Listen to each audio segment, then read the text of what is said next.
Welcome everybody. Welcome to another Music Mindfulness presentation. I'm Kalani Das, your host for the next few minutes. I want to wish you a happy Sunday. And again, like last week, I want to dedicate this offering to everyone who is suffering in the current struggle in Ukraine and beyond. This is Music Mindfulness, a look at how music and the mindset of the musician, the heart of the musician, and the way of the musician can inform your own mindfulness practice. And how you can use that practice to support your own spiritual life, whether that's inside religion or outside religion, or just outside. Today's theme is innate wisdom. That's all I'm going to say about that for right now. Think about that. Meditate on that. Innate wisdom. What does that mean to you? Thanks for being here.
Welcome, everyone. I hope you're enjoying yourself this day and enjoying the music. I know it has a little bit of angst in it because it's been frustrating. It's been a frustrating time if you're watching the news, and I'm sure you're dealing with your own challenges on a personal level as well, as most of us are most of the time. So I have a reading today that I hope will be helpful. This again is from The Radiant Sutras by Lauren Roche. I really like this book. I'll probably be pulling from it for a while. Let's make sure you can see that. Radiant Sutras, Lauren Roche. Translation from Sanskrit, and you can look it up. But here's today's reading, and I just invite you to reflect on it. I'm not going to talk a whole lot about it. What I will say, well, let me read it, and then I'll give you my take. But that's just for whatever it's worth. I find these kind of things helpful to reinforce the idea that we all have inborn wisdom or innate wisdom. So here it is. Shining One, in these teachings, I have given you more than 112 ways of entering the stillness beneath the waves. Cherish any one of these. Make it your own. Embody your inborn wisdom.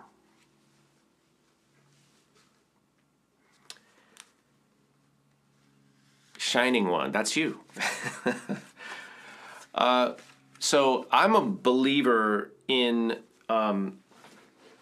the assertion, or in the idea that there's nothing hidden in the universe, that everything we need to know about life, death, the mysteries of life, as they say, is here. It's here in front of you.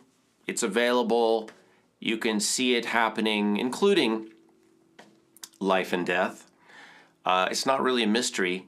People make it into a mystery because they imagine a lot of things and they get into a lot of what ifs.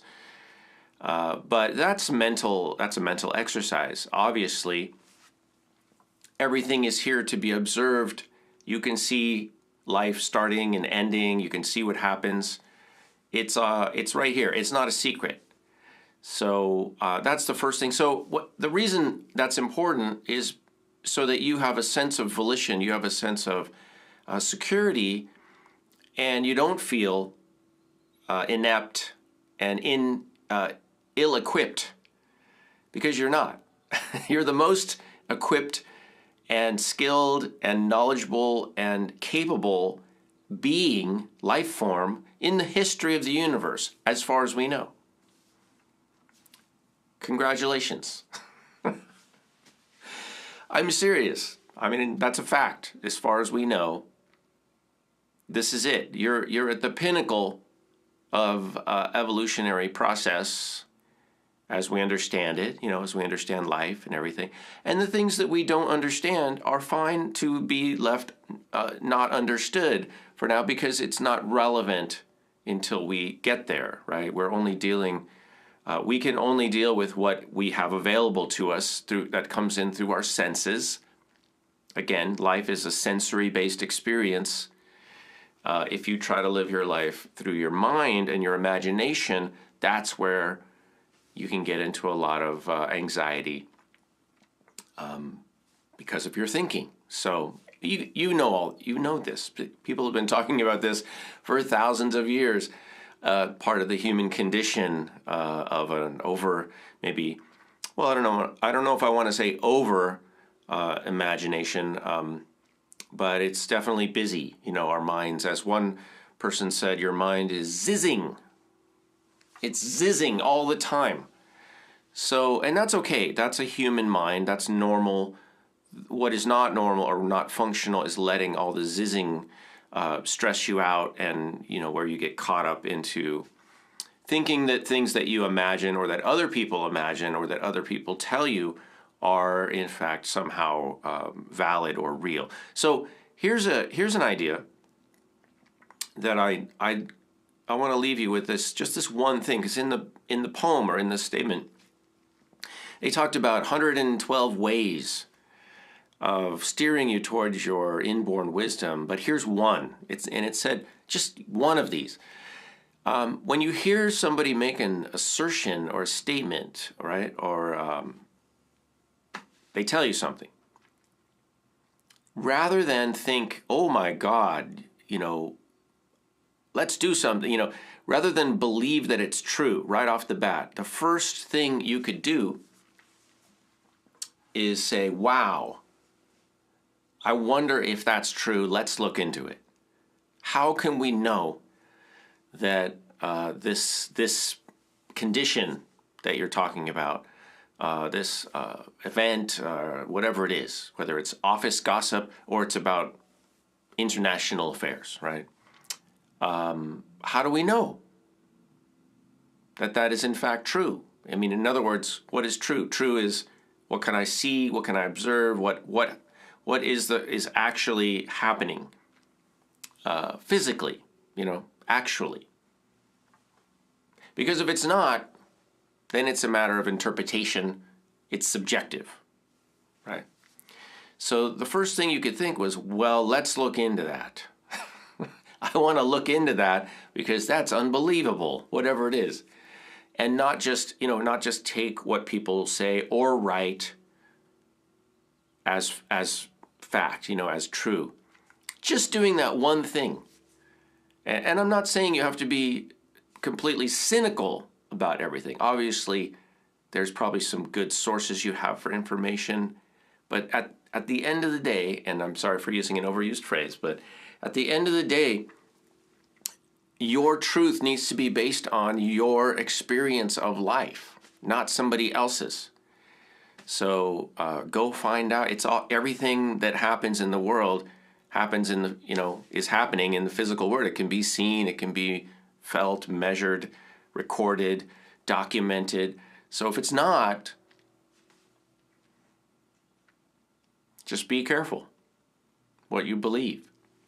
And like I said, I'm optimistic, but I'm also a little bit pessimistic and cynical about what people say. And that my friends, helps me not get too stressed out about what other people believe.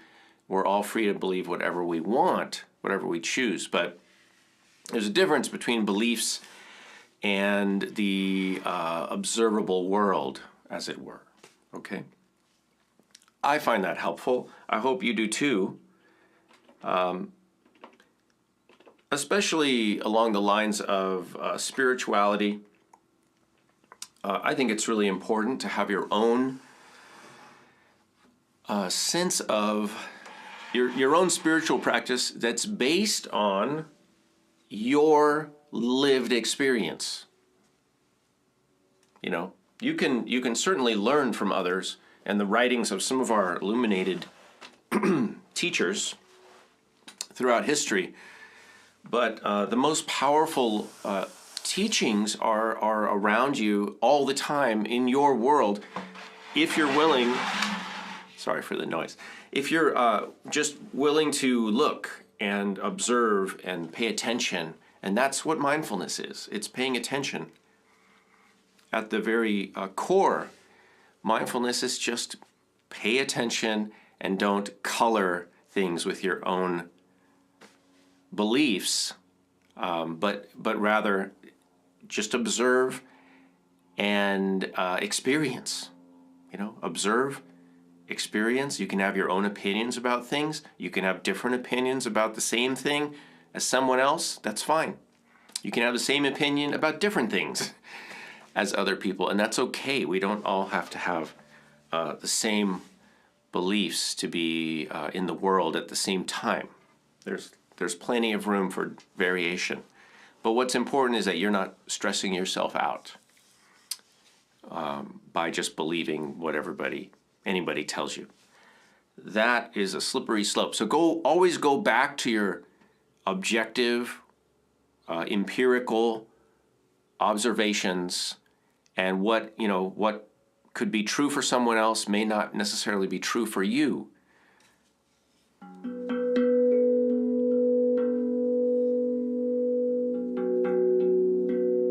If you're interested in learning more about anything I'm doing here musically, join me over at patreon.com/Kalani. That's our crowdfunding portal. And I answer a lot of questions over there. I help people with their own musical journeys, education, information that you can observe.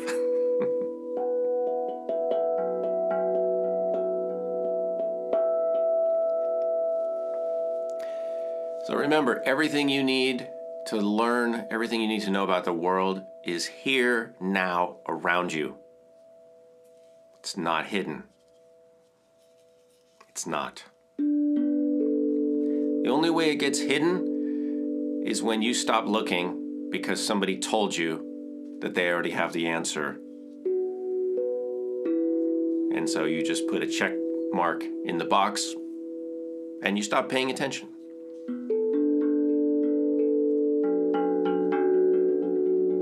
Or you stop believing what your own experience is.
Thanks for tuning in, everyone. I'm Kalani Das. This is Music Mindfulness. Exploring the lessons that music can offer us that inform our mindfulness practice. Today's theme was inborn wisdom.